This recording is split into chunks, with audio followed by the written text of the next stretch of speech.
എല്ലാ പ്രിയപ്പെട്ടവർക്കും ക്രിസ്തുയേശുവിൻ്റെ നിസ്തുല നാമത്തിൽ സ്നേഹവന്ദനം.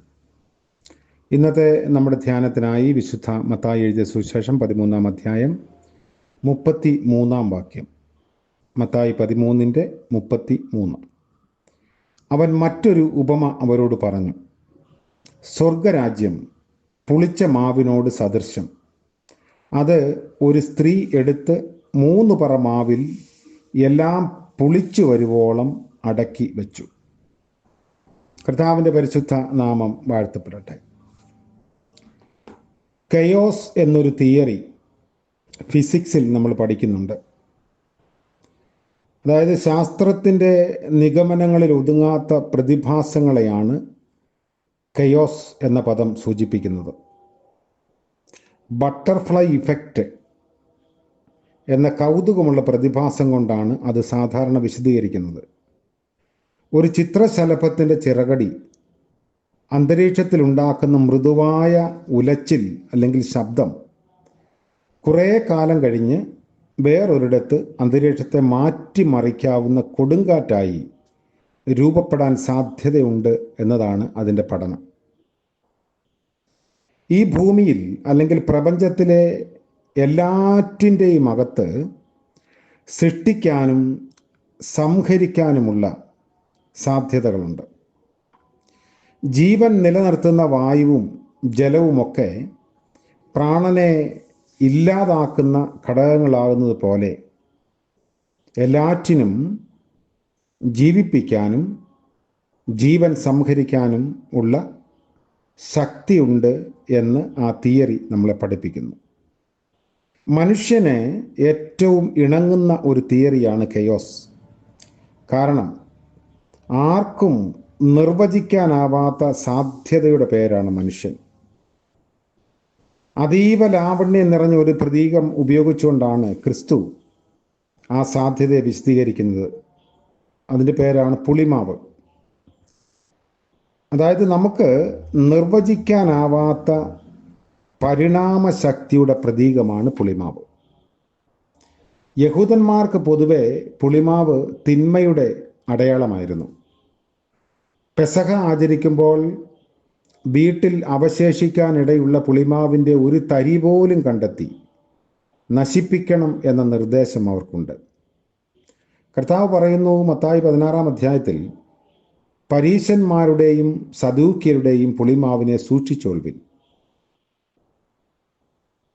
പിന്നീട് പൗലോസ് അപ്പോസ്തലൻ അതേ അർത്ഥത്തിൽ തന്നെയാണ് പുളിമാവിനെ പറ്റി പറയുന്നത്. അശുദ്ധിയും തിന്മയുമാകുന്ന പഴയ പുളിപ്പ് കൊണ്ടല്ല, ആത്മാർത്ഥതയും സത്യവുമാകുന്ന പുളിപ്പില്ലാത്ത അപ്പം കൊണ്ട് നമുക്ക് ഈ പെരുന്നാൾ അല്ലെങ്കിൽ തിരുനാൾ ആഘോഷിക്കാം. കൊരിന്ത്യർക്ക് എഴുതിയ 1-ാം ലേഖനം 5-ാം അധ്യായത്തിലാണ്. എന്നാൽ നന്മയുടെ സൂചനയായും കർത്താവ് പുളിമാവ് എന്ന പ്രതീകം ഉപയോഗിക്കുന്നു. 3 ഇടങ്ങഴി മാവിൽ അത് പുളിക്കുവോളം ഒരു സ്ത്രീ ചേർത്ത പുളിമാവിന് സദൃശ്യമാണ് സ്വർഗരാജ്യം എന്ന് കർത്താവ് പഠിപ്പിക്കുന്നു. ആഴമായ ധ്യാനമർഹിക്കുന്ന ഒന്നാണ് പുളിമാവിൻ്റെ ഉപമ. അല്പം പുളിപ്പ് മുഴുവൻ മാവിനെയും പുളിപ്പിക്കുന്നു. നന്മയ്ക്കും തിന്മയ്ക്കും ഒരുപോലെ അത് ഇണങ്ങുന്നുണ്ട്. പുളിമാവിൻ്റെ നിർണയിക്കാനാവാത്ത രൂപാന്തരീകരണ ശക്തിയാണ് കർത്താവ് പറഞ്ഞ ഉപമകളുടെയൊക്കെ ഒരു മർമ്മം എന്ന് പറയുന്നത്. എങ്ങനെ ജീവിച്ചാലും ചുറ്റിനും ഉള്ളവരിലേക്ക് എന്തൊക്കെയോ നമ്മളിങ്ങനെ കൈമാറിക്കൊണ്ടേയിരിക്കുന്നു. പുളിമാവിൻ്റേതുപോലെ നിശബ്ദവും അഗാധവുമായ സ്വാധീനങ്ങൾ അതിലുണ്ട്. ഓരോരുത്തരും എങ്ങനെ ജീവിക്കുന്നു എന്നത് മാത്രമാണ് ആ ഇടപെടലുകൾ എങ്ങനെയെന്ന് നിർണയിക്കാൻ പോകുന്നത്. ഒരേ സമയം നിഗൂഢവും പ്രകടവുമാണ് പുളിമാവിൻ്റെ പ്രവർത്തനങ്ങൾ എന്നതാണ് അതിൻ്റെ മറ്റൊരു സവിശേഷത. വെറുതെ ജീവിച്ചിരുന്നാൽ മാത്രം മതി അത് സംഭവിക്കാൻ. അങ്ങനെയാണ് പല ആളുകളെയും നമുക്ക് മിക്കവാറും ഗുരുതുല്യരായും മാതൃകാ മനുഷ്യരായും ഒക്കെ മാറ്റുന്നത്. വളരെ ഉച്ചത്തിലുള്ള പ്രഘോഷണങ്ങളെക്കാൾ നിശബ്ദ സാന്നിധ്യങ്ങൾ നമ്മുടെ ജീവിതത്തെ ഒരുപാട് പ്രചോദിപ്പിക്കുന്നുണ്ട്.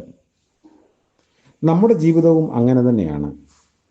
നമ്മുടെ ഉറക്കെയുള്ള ശബ്ദത്തെക്കാൾ, പ്രസംഗത്തെക്കാൾ നിശബ്ദമായ സമീപനങ്ങളും സ്വാധീനങ്ങളും മറ്റുള്ളവരുടെ ജീവിതത്തിൽ എന്തെങ്കിലും വ്യത്യാസം വരുത്തുന്നുണ്ടെങ്കിൽ അത് പുളിമാവിനോട് സദൃശ്യമാണ്. അങ്ങനെയുള്ള മാറ്റങ്ങൾ വരുത്താനാണ് കർത്താവ് ഈ ഭൂമിയിൽ നമ്മളെ വിളിച്ച് വേർതിരിച്ചിരിക്കുന്നത്. മത്തായി എഴുതിയ സുവിശേഷം 5-ാം അധ്യായത്തിൽ കർത്താവ് പറയുന്നു, നിങ്ങൾ ഭൂമിയുടെ ഉപ്പാകുന്നു. ഉപ്പിൻ്റെ സാന്നിധ്യം വളരെ കുറവാണ്. വലിയ ആഹാര വിഭവങ്ങളെയൊക്കെ രുചിയുള്ളതാക്കുന്ന ഉപ്പാണ്. ഉപ്പിൻ്റെ അംശം കൂടിപ്പോയാൽ വിഭവങ്ങളെല്ലാം നിഷ്പ്രയോജനമായി പോകും. അതുകൊണ്ട് വളരെ കുറഞ്ഞ സാന്നിധ്യം കൊണ്ട് വലിയ രുചി പകരുവാനും രൂപാന്തരമുണ്ടാക്കാനും കർത്താവ് നമ്മളെക്കുറിച്ച് ആഗ്രഹിക്കുന്നു. നമ്മുടെ ജീവിതങ്ങൾ അതിനുവേണ്ടി വേർതിരിക്കപ്പെട്ട ജീവിതങ്ങളാണ്. മറ്റുള്ളവർക്ക് രുചി പകരാൻ, രൂപാന്തരം വരുത്താൻ നമ്മുടെ സാമീപ്യം കൊണ്ടും ശബ്ദം കൊണ്ടും സ്വാധീനം കൊണ്ടും ജീവിതത്തിൻ്റെ മാതൃക കൊണ്ടും ഇടയാകട്ടെ. അതിനായി നമ്മളെ ഉപയോഗിക്കണമേ എന്ന് പ്രാർത്ഥിക്കാം. കരുണയുള്ള വാഴ്ത്തപ്പെട്ട കർത്താവെ, പുതിയ ദിനത്തിനായി നന്ദിയോടെ ഞങ്ങൾ അങ്ങയെ സ്തുതിക്കുന്നു. അവിടുന്ന് ഞങ്ങളോട് കൽപ്പിച്ച ഉപമകളായി പറഞ്ഞ എല്ലാ കാര്യങ്ങളും ഹൃദയവിശാലതയോടെ സ്വീകരിപ്പാനും ഉൾക്കൊള്ളുവാനും ഞങ്ങളുടെ ജീവിതത്തിൽ പ്രതിഫലിപ്പാനും ഇടയാക്കണമേ. കഴിഞ്ഞ രാത്രിയിൽ കാത്തു സൂക്ഷിച്ച കൃപകൾക്കായി സ്തോത്രം. പകലിൻ്റെ ജീവിത സാധ്യതകളിലേക്ക് ഞങ്ങൾക്ക് അവസരം നൽകിയ ദൈവത്തിന് സ്തോത്രം. ഇന്ന് പ്രഭാതം മുതൽ പ്രദോഷം വരെയും അവിടുത്തെ കൃപയിൽ ആശ്രയിക്കുന്നു. ഞങ്ങളുടെ ജീവിതങ്ങൾ മറ്റുള്ളവർക്ക് രുചി പകരാൻ, ആസ്വാദ്യകരമാകാൻ സഹായിക്കണമേ. ഇന്ന് ജന്മദിനം ആഘോഷിക്കുന്നവരെയും വിവാഹ വാർഷികം ആഘോഷിക്കുന്നവരെയും ഓർത്ത് പ്രാർത്ഥിക്കുന്നു. ജീവിതത്തിൻ്റെ നിർണായകമായ ഇടങ്ങളിൽ അവിടുത്തെ കൃപ പകരുന്നതിനായി സ്തോത്രം. പുതുവർഷം അനുഗ്രഹകരമാക്കണമേ.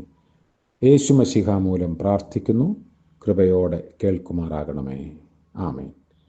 ത്രിയേക ദൈവത്തിൻ്റെ അനുഗ്രഹവും കാവലും നാം ഏവരോടും കൂടെ ഇന്നും എന്നേക്കും ഉണ്ടായിരിക്കുമാറാകട്ടെ. ആമേൻ.